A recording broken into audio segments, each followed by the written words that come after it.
Hi guys. Karon guys, magluto sa agutan guys. Yan. Yan. Okra. Cry.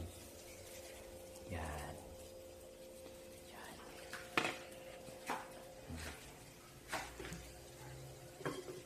Oh, ang init. Yan. Init.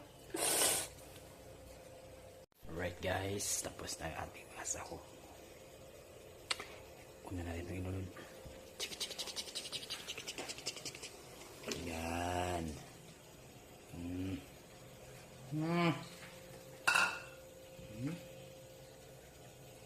Tapos itong mga lamas rice.